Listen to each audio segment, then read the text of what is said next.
Shalom saudaraku. Saudara, kali ini kita akan merenungkan dan mempelajari akan satu prinsip yang sebetulnya sudah kita ketahui, tapi nggak ada salahnya kita ulang dan kita dalami sekali lagi, yaitu tentang perbuatan baik versus kasih karunia. Nah, saudara, kepada jemaat Galatia yang pada waktu itu mereka karena dikacaukan oleh para pengajar palsu, mereka akhirnya bergeser dari iman mereka pada kasih karunia yang Tuhan Yesus sudah kerjakan, penebusan yang Tuhan kerjakan di kayu salib, itu mereka bergeser kepada perbuatan baik yang merupakan usaha dari manusia. Nah, kembali kepada agama. Saudara, agama itu kan ngajari berbuat ini, berbuat itu supaya selamat, begitu kan. Nah, padahal kekristenan bukan agama. Kekristenan adalah Bapa mengutus putranya Tuhan Yesus Kristus, Sang Firman yang menjadi manusia, untuk menyelamatkan umat manusia yang berdosa. Dan tidak ada jalan yang lain kepada Bapa kecuali melalui Dia. Itu adalah kabar baik, itu adalah Injil. Yesus itu penuh dengan kasih karunia dan kebenaran. Jadi ini beda antara agama yang merupakan syariat atau peraturan-peraturan yang harus dipenuhi oleh orang yang mengikuti agama dengan orang yang percaya pada karya penebusan Tuhan Yesus dan bertobat dan masuk dalam Kristus, in Christ. Ini kekristenan dan agama itu bedanya di sini, saudara. Nah, kepada jemaat Galatia itu Paulus sedih sekali, saudara, karena Galatia itu sampai mereka itu kok berpaling dari salib yang menyelamatkan dan menebus mereka. Nah, itu makanya dia teriak dengan suara keras dalam suratnya itu dalam Galatia 3 ayat yang pertama. Hai orang-orang Galatia yang bodoh, gitu ya, foolish. Siapa yang telah mempesona kamu, menyihir kamu? Bukankah Yesus Kristus yang disalibkan itu telah dilukiskan dengan terang di depanmu? Itulah sumber keselamatan kita. Percaya kepada Dia yang telah menebus kita di kayu salib. Nah, kemudian tulisan dari Rasul Paulus kepada jemaat Galatia berlanjut, kita masuk kepada pasal yang kelima, saudara. Ya, saya akan bacakan ayat yang keempat saja. Kamu lepas dari Kristus jikalau kamu mengharapkan kebenaran oleh hukum Taurat. Hukum Taurat ini mewakili akan peraturan-peraturan yang baik. Kalau orang melakukannya, maka dia berkenan kepada Tuhan. Begitu ya, itu hukum Taurat. Dan ini sebetulnya juga bisa disebut agama. Taurat ini kan agama, saudaraku ya. Agama itu kan isinya peraturan-peraturan yang harus dijalani oleh manusia yang beragama, kan begitu. Nah, Tuhan Yesus itu tahu bahwa manusia tidak mampu memenuhi tuntutan hukum Taurat. Untuk itulah Dia datang dan Dia menyelamatkan umat manusia melalui penebusan. Jadi penebusan itu bukan usahamu untuk engkau bisa berkenan kepada Tuhan, untuk engkau bisa menyelamatkan dirimu sendiri. Nggak bisa. Jadi itu prinsip dari kekristenan. Kamu lepas dari Kristus jikalau kamu mengharapkan kebenaran oleh hukum Taurat. Kemudian kalimat berikut lebih keras, lebih tajam, kamu hidup di luar kasih karunia. Nah, repotnya manusia selalu akan digeser ke sini. Dari keselamatan, keyakinan keselamatan karena Dia, karena Tuhan Yesus yang menyelamatkan aku, dengan usahaku untuk selamat. Itu selalu bergeser. Nah, kembali kepada apa yang hari-hari ini sempat heboh, yaitu apa yang disebut oleh Brian Siawarta dengan Kristen progresif. Saudaraku, itu sebetulnya kalau kita simpulkan, Brian Siawarta ini akhirnya kembali kepada usaha manusia untuk berbuat baik. Itulah yang menyelamatkan dan melepaskan dari hukuman. Kan begitu, saudaraku ya. Padahal ayat 4 ini lepas dari Kristus itu karena apa? Karena itu, justru karena meyakini bahwa perbuatan baikku itu yang bisa menyelamatkan aku. Itu yang membuat kita bisa lepas dari Kristus. Makanya jangan, saudaraku ya, bukan kita. Orang bisa lepas dari Kristus karena itu. Itu yang membuat orang keluar dari kasih karunia. Padahal yang menyelamatkan kita jelas kan kasih karunia, saudara. Ya, ayatnya perlu diulang apa enggak, saudara? Saya kira perlu ya, supaya mantap. Saudara yang tidak mengikuti pelajaran-pelajaran saya yang lalu, saya akan ulangi di sini. Efesus 2 ayat 8 dan 9. Sebab karena kasih karunia kamu diselamatkan oleh iman. Jadi iman kepada kasih karunia itulah yang menyelamatkan. Nah, kalau orang mengharapkan kebenaran diri itu melalui melakukan akan tuntutan hukum Taurat atau tuntutan agama, maka akhirnya ya dia lepas dari kasih karunia. Itulah Galatia tadi ya. Jadi sebab karena kasih karunia kamu diselamatkan oleh iman, itu Efesus 2 ayat 8. Itu bukan hasil usahamu tetapi pemberian Allah. Ini Paulus nggak main-main ketika menuliskan akan firman ini. Karena dia tuh dulu kan orang Farisi, saudara. Dia itu kan berusaha untuk menyenangkan hati Tuhan, untuk menjadi benar dengan melakukan seluruh tuntutan hukum Taurat seteliti mungkin. Kan begitu. Ayat 9 itu bukan hasil pekerjaanmu. Jadi kalau itu sudah menjadi pekerjaanku, itu malah justru membuat kita keluar dari kasih karunia. Jangan ada orang memegahkan diri. Ya kalau diriku yang bisa melakukan itu, ya akhirnya aku yang bisa menyelamatkan diriku sendiri. Dan itu yang diajarkan dan disampaikan oleh Brian Siawarta. Ngerti ya saudaraku ya? Kembali pada perbuatan baik. Saudaraku, perbuatan baik itu penting, bukan tidak penting ya. Tetapi itu bukan dasarnya. Itu adalah perbuatan yang harus kita lakukan setelah menerima keselamatan, setelah kita dilahirkan sebagai anak-anak Tuhan. Paham ya, saudara? Nah, saya akan lanjutkan dengan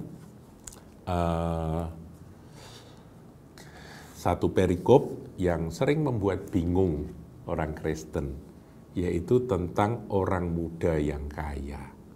Nah, ini orang muda ini disebut tiga kali di dalam Matius, Markus, dan Lukas. Ya, di 3 Injil itu disebutkan dengan penjelasan yang saling melengkapi. Dia disebut orang muda karena memang dia masih muda, kemudian dia disebut kaya raya. Ya, nanti saudara bisa bandingkan sendiri ya, meskipun saya hanya ambil dari Matius, saudara bisa bandingkan dengan yang versi Lukas dan versi Markus. Dia muda, kaya raya, dia penghulu atau pemimpin agama. Wah, top ini. Dan jelas dia orang saleh. Dia menjalankan akan peraturan agamanya sebagai orang Yahudi, yaitu hukum Taurat, dengan teliti. Sejak muda, bayangkan saudaraku, kurangnya apa? Nah, kita lihat. Matius 19 ayat 16. Judul perikopnya orang muda yang kaya. Ada seorang datang kepada Yesus dan berkata, "Guru, perbuatan baik apakah yang harus kuperbuat untuk memperoleh hidup yang kekal?" Nah, ini pertanyaannya ini menarik, saudara. Dan kita harus teliti. Dia tanya, "Guru, perbuatan baik apakah yang harus kubuat untuk memperoleh hidup kekal?" supaya aku selamat gitu ya, tidak binasa melainkan beroleh hidup kekal. Perbuatan baik apakah yang harus ku perbuat? Jadi dia tanya tentang perbuatan. Nanti Tuhan juga akan jawab. Ya memang jawaban Tuhan sebetulnya ada banyak rahasia yang mana saya sudah pernah sampaikan tentang baik vs baik. Saudara bisa cari di Suara Gembala, ya. Saya tidak akan bahas itu. Tapi pertanyaan dari si orang kaya ini, si anak muda kaya ini adalah perbuatan baik apa? Nah, terus Tuhan menjawab,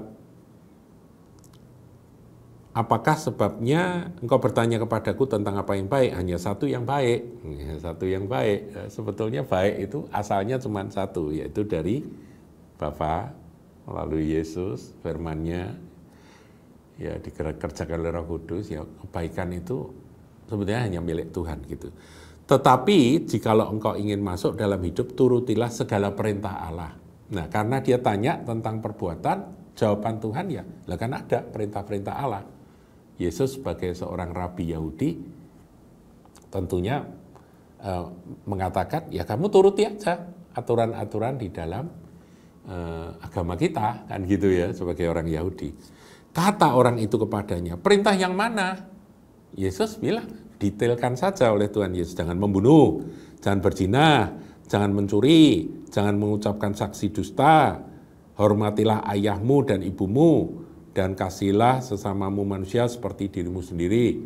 Bahkan ada tambahan di Markus kalau nggak salah, jangan mengurangi hak orang dan sebagainya. Jadi Tuhan menyampaikan tentang detail dari peraturan-peraturan hukum Taurat gitu ya. Ayat 20 ini mengejutkan, saudaraku. Kata orang muda itu kepadanya, semuanya itu telah kuturuti, apalagi yang masih kurang. Ya di dalam tulisan yang lain, di dalam Injil Lukas dan Markus dikatakan, sejak kecil semuanya itu sudah aku turuti.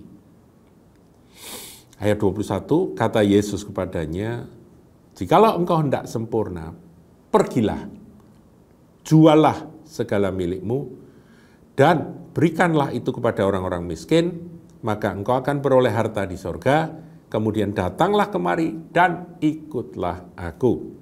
Nah, saudara, ayat 22, ketika orang muda itu mendengar perkataan itu, pergilah ia dengan sedih sebab banyak hartanya. Yesus berkata kepada murid-muridnya, aku berkata kepadamu, sesungguhnya sukar sekali bagi seorang kaya atau orang beruang untuk masuk ke dalam kerajaan sorga.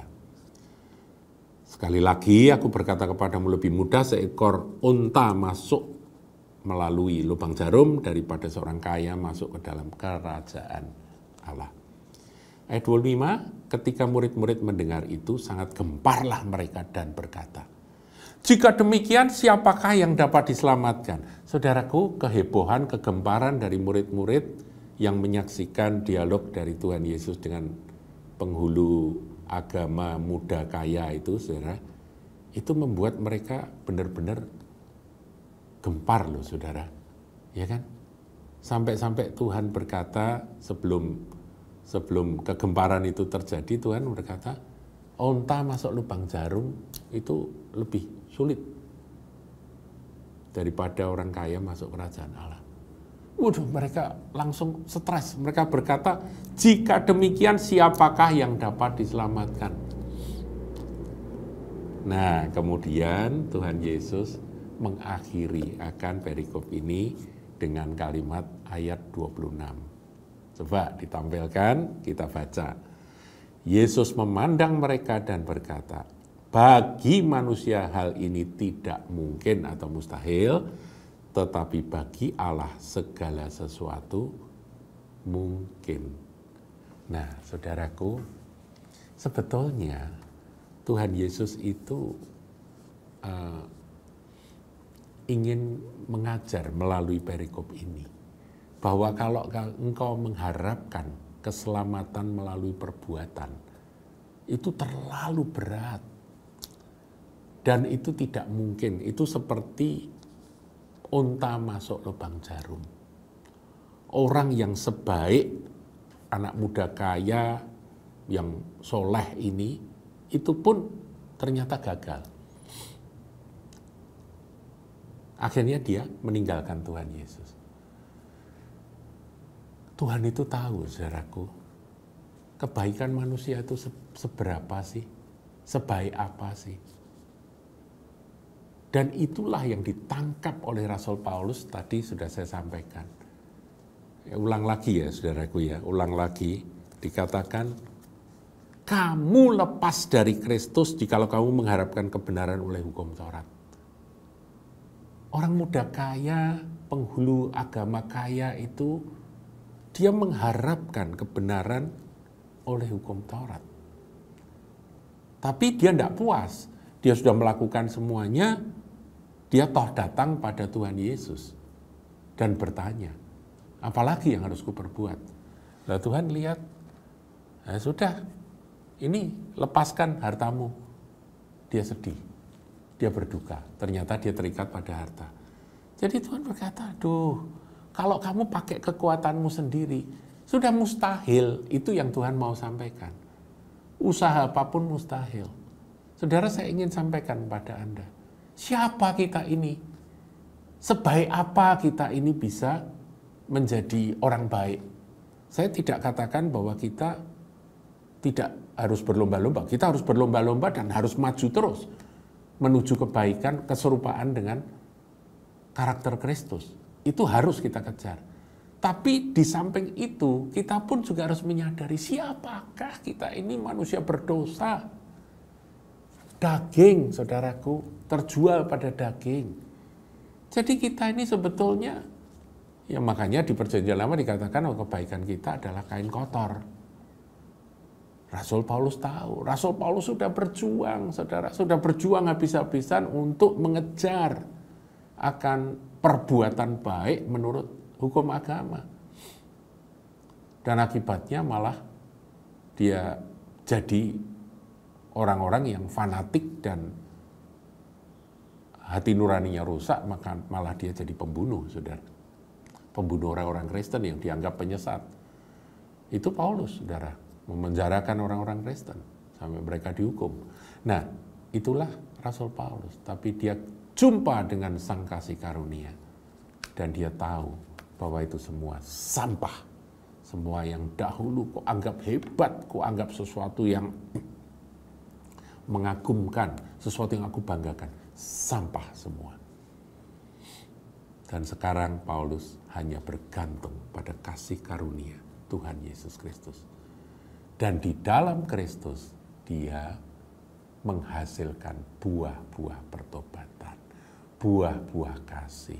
Nah, itulah kekristenan sejati, saudaraku. Jangan dibalik, saudara. Nah, kembali pada orang muda kaya tadi. Dia tanya tentang perbuatan baik apa, ya Tuhan kasih perbuatan baik yang maksimal bagi kamu, ya kamu harus tinggalkan hartamu, bagikan pada orang miskin, ikut aku. Ya itu caranya. Nah, tapi dia sedih, saudaraku, dan dia pergi meninggalkan Tuhan. Makanya Tuhan akhirnya berkata bahwa ya bagi manusia memang tidak ada yang bisa. Mustahil bagi manusia untuk bisa selamat dengan usaha sendiri. Tapi bagi Allah tidak mustahil. Karena apa? Allah menyediakan, Bapa menyediakan jalan, yaitu melalui kasih karunia di dalam Yesus Kristus Tuhan. Saya berharap saudara menangkap akan prinsip ini. Ini saya ulang entah berapa kali. Tetapi saudara tangkap, saudara jadikan hubungan dan jangan goyah lagi oleh pengajaran-pengajaran Kristen progresif lah, Kristen apalah yang kembali kepada usaha manusia. Tuhan Yesus memberkati.